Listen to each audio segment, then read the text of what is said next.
Swayam Prabha. Digital India. Educated India.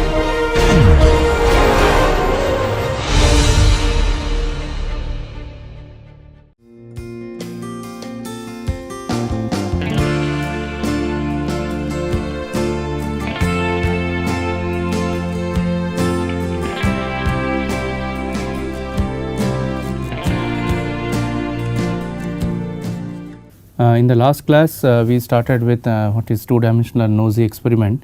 We saw the basic idea behind that, what is nuclear over-Hauser effect.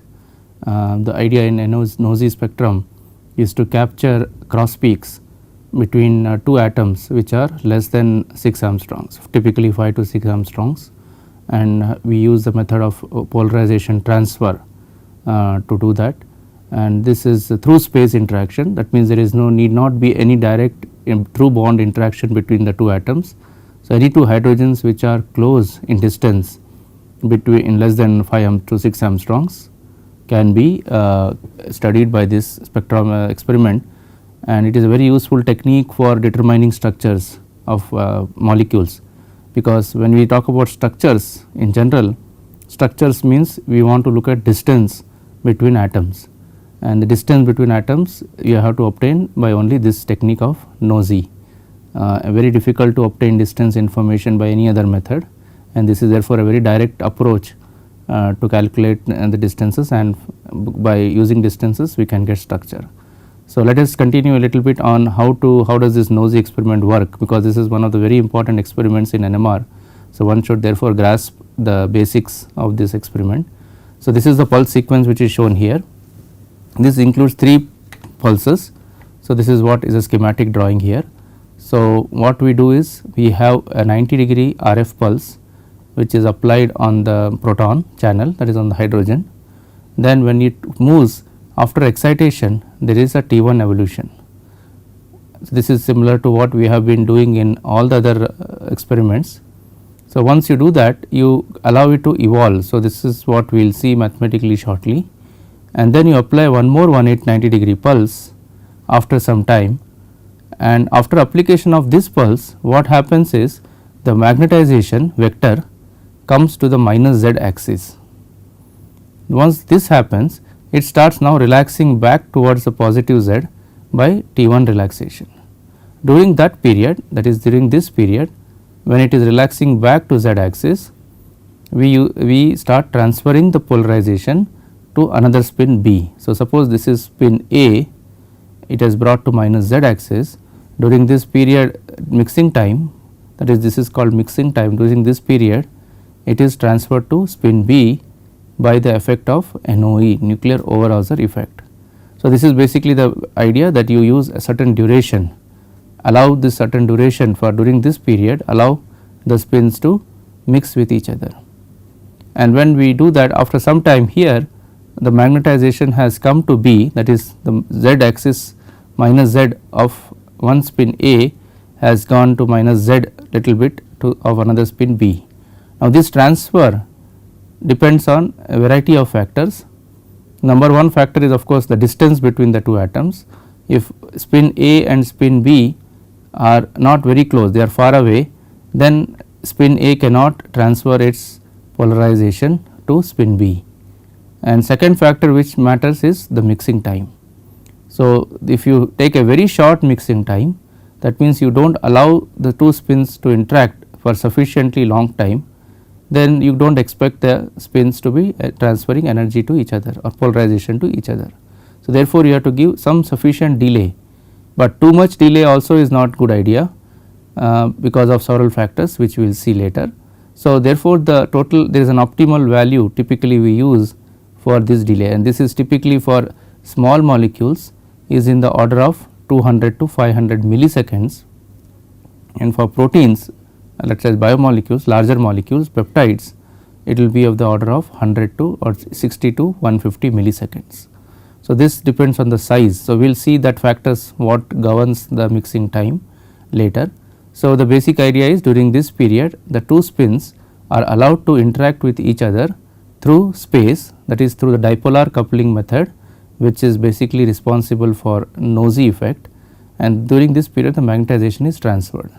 After the magnetization is transferred, you apply a one more 90-degree pulse, which now brings the spin B into xy plane, and then it starts evolving. This is called evolution. This chemical shift starts evolving, and that is captured by detector, and that is known as an FID. So, basically what has happened is we started from one spin A, we allowed the frequency of the spin A to evolve. So, the information of spin A is captured here through chemical shift evolution, and that polar magnetization of spin A is inverted, and during the inversion the information of the chemical shift is carried along with it, because whatever happens during this period, that is the modulation because of chemical shift, that modulates the intensity of the peak, means it affects the intensity of the peak of the spin A, and that intensity is now stored information in this particular vector. And therefore, when it mixes, that means when it transfers from A to B, and B is now bring to xy plane, the information which is coming all the way from A is transferred to B, and then B will start evolving with its frequency chemical shift. So, basically what we have done is we have connected the chemical shift of one spin with the chemical shift of another spin by doing this in this mixing. That means only those chemical shifts which are mixed or which are transferred from one to another during this period, only they will give rise to cross peaks in the final spectrum. If two spins are not interacting with each other, means they are far away more than 5 or 6 angstroms, there will be no interaction between them through space, and therefore, the energy of the magnetization of A cannot be transferred to B, which means in the final spectrum you will not expect to get any cross peak between A and B. So, this is a very simple idea. You first allow just a general idea of 2D, which we have seen in the case of also Toxi and Cozy, is that you have a first period where you allow one spin to evolve in chemical shift, then use a mixing time, that is mixing pulse, which mixes the magnetization, and then it gets transferred to the second spin. So, let us see more in detail the mathematical part of this. So, this is what is shown here by the vector diagram. This is called a vector diagram. So, you start from spin A magnetization, which is along z axis, because before any pulse is applied, it is called relaxation delay, means you allow the spins to relax back to complete equilibrium. Then you apply this pulse, this is 90-degree pulse, this brings the spin A into the xy plane, and during this period it evolves because of chemical shift, and that evolution is represented mathematically as cosine of omega T1. Omega is the chemical shift. Now, during this mixing period it comes to minus z, and then it transfers to B because of NOE, and then as we said, as after the last pulse is applied, this now the spin A energy as polarization has gone to B, and now B is brought to the xy plane, which is shown by this blue, and the B will start rotating in the xy plane by chemical shift. So, what basically we have done is we have got captured the FID contains now this term and this term together. So, if you recollect what we saw in the case of the theory of 2D in the last few classes, when you multiply these two, that is the FID, and it has now two chemical shifts connected to each other, omega A in one dimension, that is T1, and omega B in the second dimension, which is T2. So, if I plot a 2D spectrum, I will get a cross peak between A and B. But remember, as we discussed in the last classes, that it is not that the entire polarization of A can be completely given to B. It is only a percentage of A polarization goes to B, the remaining 90% remains on A itself. So, that means during this mixing period, A just transfers only 5 to 10% of the polarization to B. That is a kind of efficiency you would expect at best. So, therefore, when you apply the last pulse, you not only have the B magnetization, but you also have the magnetization from A, which was not transferred at all.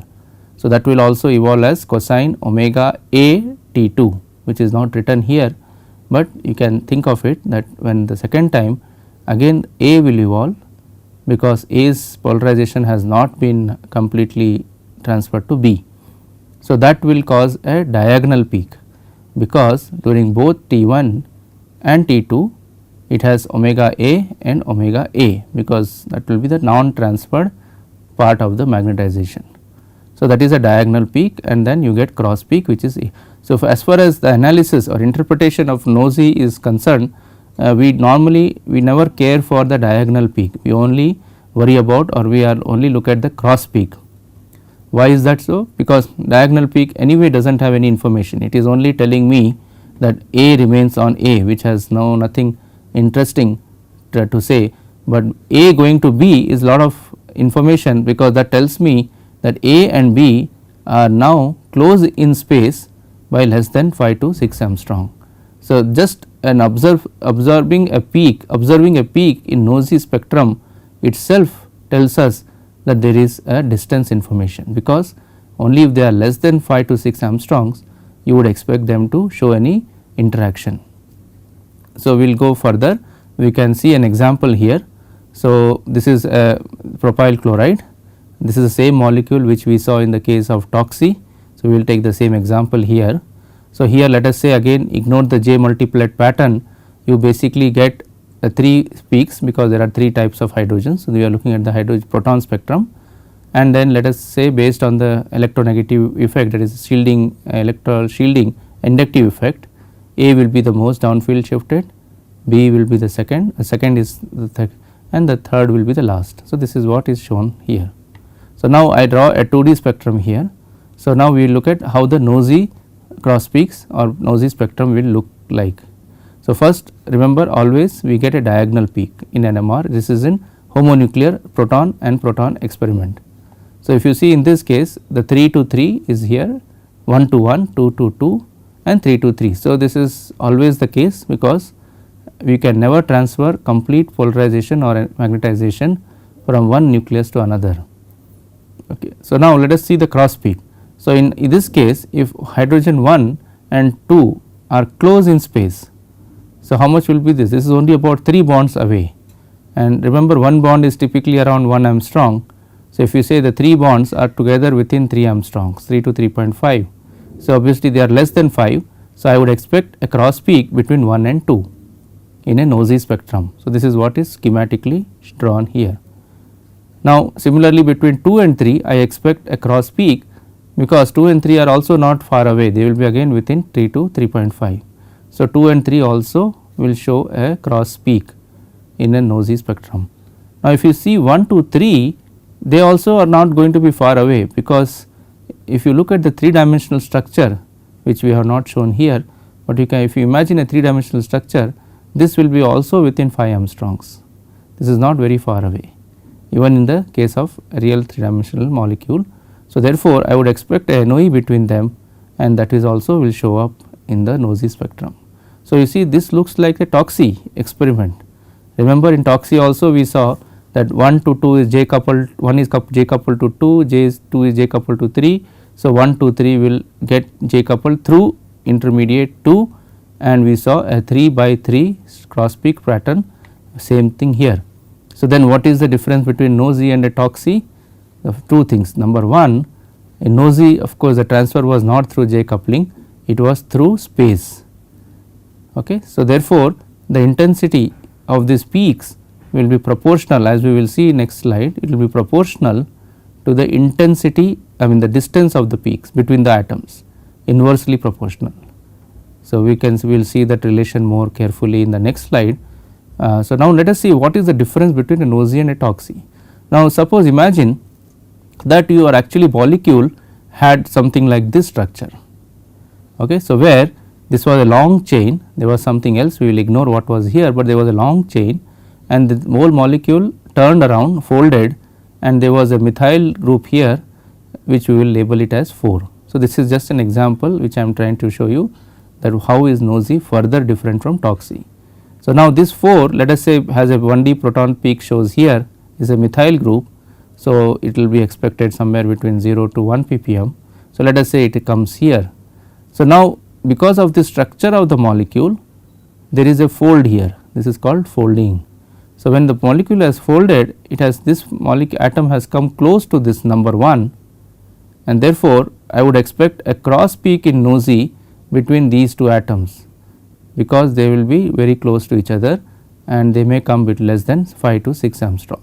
So, if I see a cross peak like this between 1 and 4, immediately I can say that I can conclude that there is a distance of less than 5 to 6 angstrongs between 1 and 4, but this will not be possible to see in Toxi. So, this peak would not have come in 2D Toxi. Why? Because 1 and 4 are far away and therefore, are not part of the same spin system. Remember the word spin system which we defined in the case of a Toxi spectrum. Spin system is a set of spins which have some J coupling within between each other. Not all of them are coupled to all, but there is no spin which is not coupled to any other spin, means there is no isolated spin. So, that is that set of spins which are all having coupling within them is spin system. So, this does not obviously belong to this spin system which is these 3 hydrogens, because by bond it is very far away, but nosy will give you that because it is close in space. So, this is how nosy helps a lot to get the structure information which you would not have got from Toxi. So, that is why nosy occupies a very important role in NMR spectroscopy because of this feature. Now, how do we get the distance information?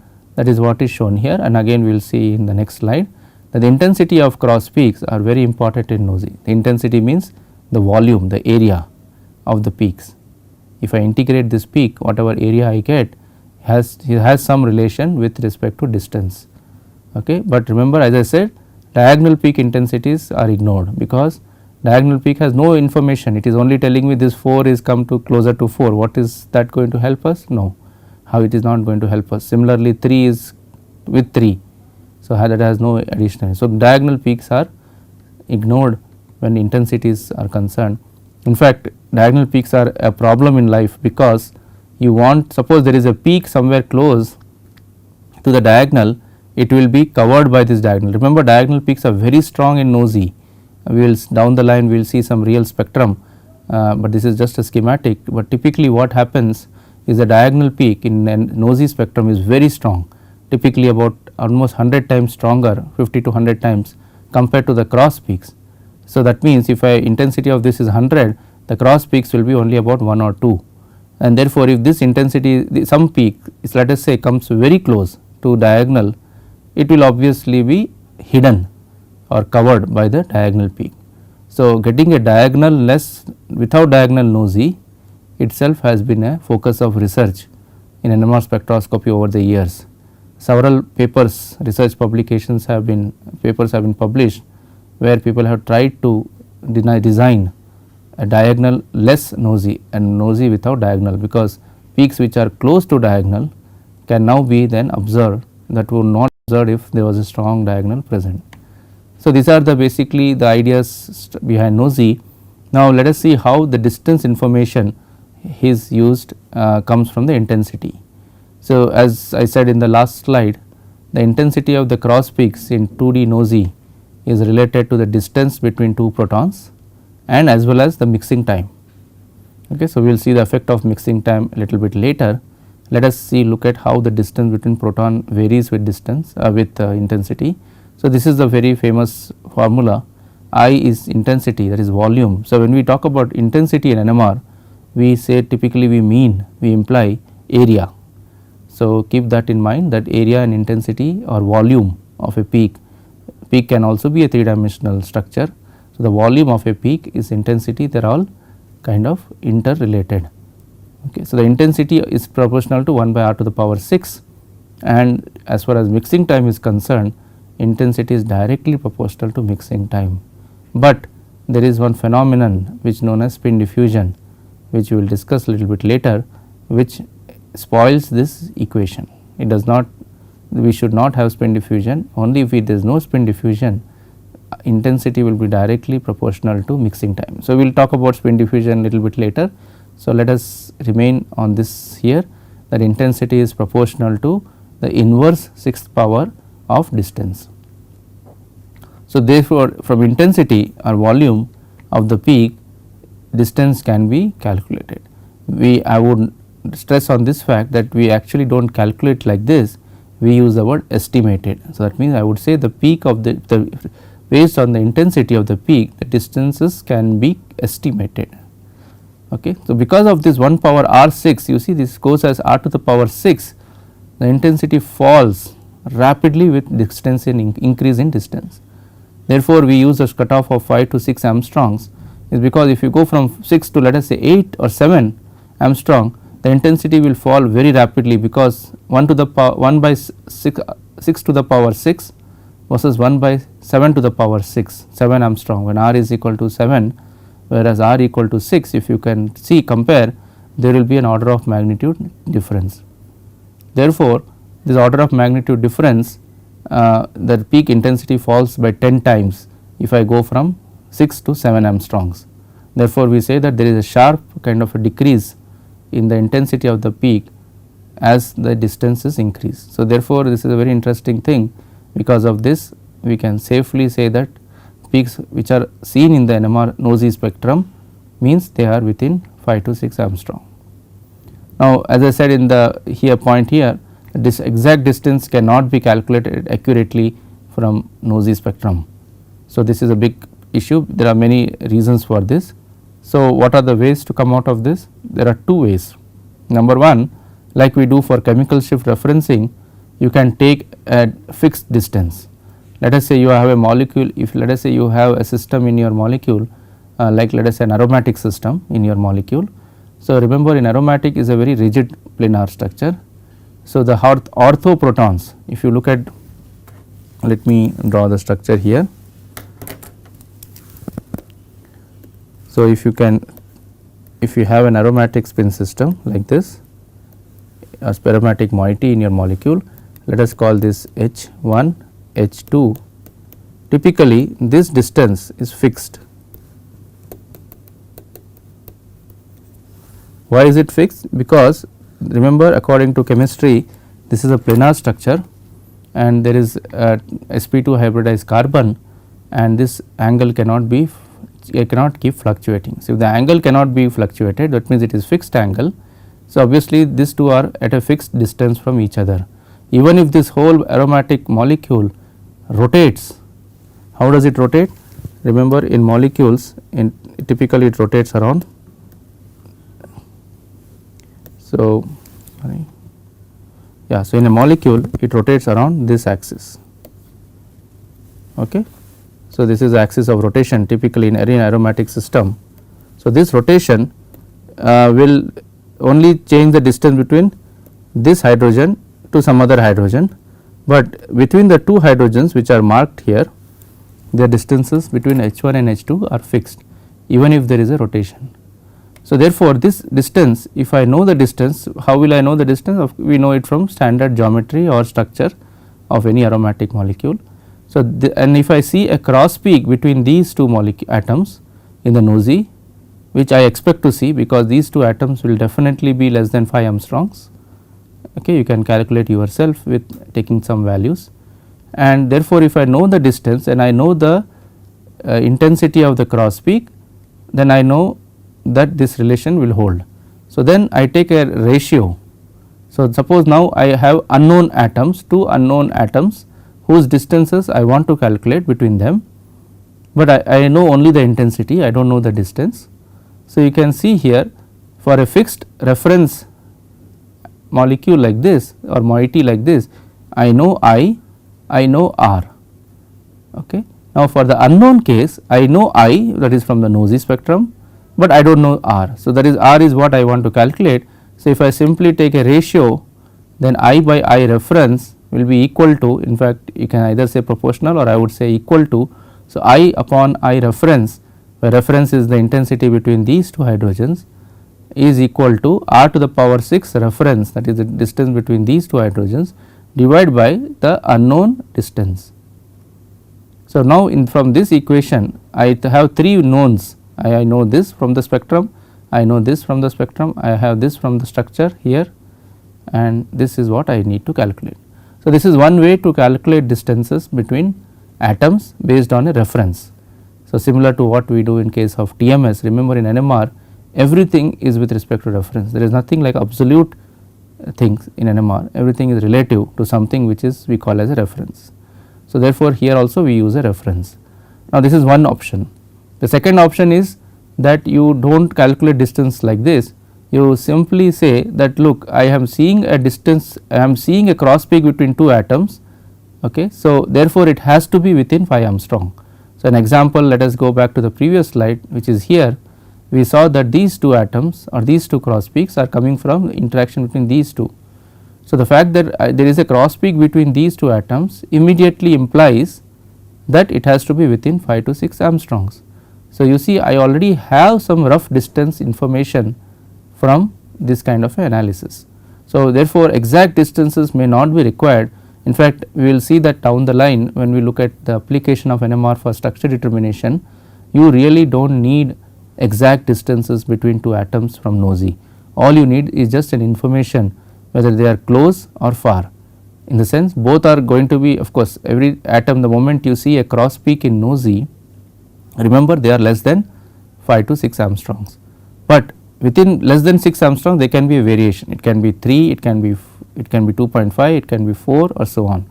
So, what typically a large number of people do is that just qualitatively looking at the intensity, if it looks very strong peak we say it is very short distance, if it is very weak peak we say it is long distance, but long distance means still within the limit of 6 Armstrong. So, this is a qualitative way to estimate the distance, and that is also fine because this procedure of using a reference and so on may not work always for a given system. You may not have aromatic at all. So, that you cannot, because that is the only system where distances are fixed. No other moiety molecule is difficult to have as a known reference in their same molecule. So, these are the different ways of how intensity and distances can be related. Now, let us see how is the effect of mixing time coming into picture. It happens like this. So, again we are looking at the intensity of the cross peak. So, for any given two atoms, that is that suppose I keep the distance and I vary the intensity now, the mixing time.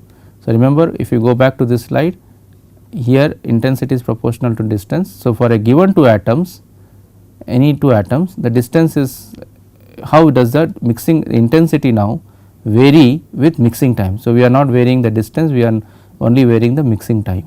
So, if the mixing time changes like this in the horizontal axis, the intensity, or in other words the volume of the peak shows this kind of a trend. This is a very rough sketch here, but it increases typically linearly and then starts falling down exponentially again.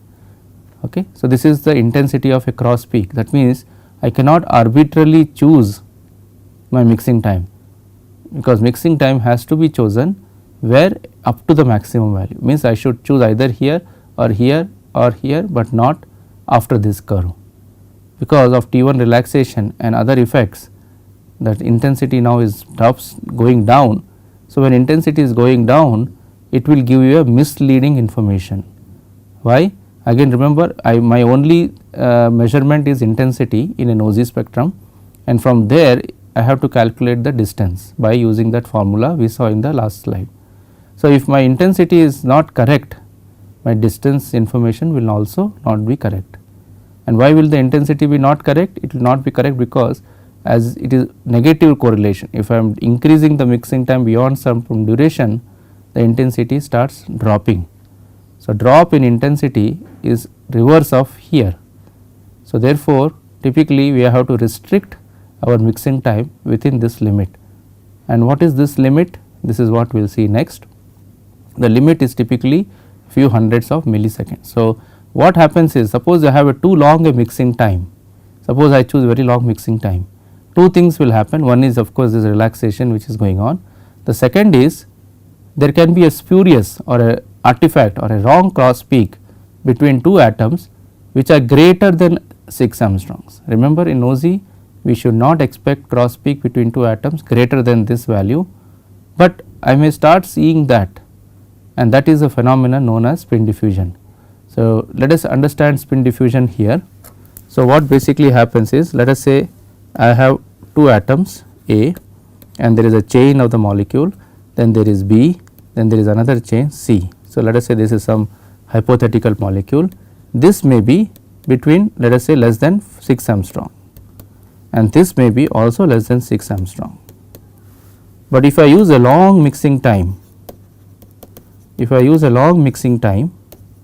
what happens is this the polarization from this first gets transferred here because of the standard Nosy effect. From here it gets transferred to this side here in the same during the mixing time. So, therefore, I may start seeing a cross peak between these two fellows, these two atoms, because of this intermediate B. This is similar to what we saw in Toxi, intermediate J coupling. But in Nosy, I do not expect a direct cross peak between A and C. So, if I see a cross peak between A and C in a spectrum, it will mean that A and C are less than 6 angstrom, which is wrong, because this is not, it may be more than 7 to 8 angstrom. So, you see this is called spin diffusion peak. Okay. So, this is the problem in Nosy if you use too much or too long a mixing time. So, too long a mixing time will cause a wrong cross peak between A and C, which you do not expect to see, because A to C will be long distance, but it is coming because I use such a long mixing time that the polarization jumped from here to here, then jumped from here to here. So, it looked as if it is coming from here, but that is not really the case. So, this is basically the reason why we should avoid a very long mixing time, and as written here, it is about 100 to 150 to 300 millisecond for small molecules, and we choose 60 to 100 millisecond for large proteins. For in this range if you use, then the mixing time is directly related, it comes in this side, and you can use safely the intensity as for cross peaks. So, this brings end to the 2D Nosy experiment. We will continue in the next class with the next experiment in 2 dimensional NMR, that is 2D Rosy.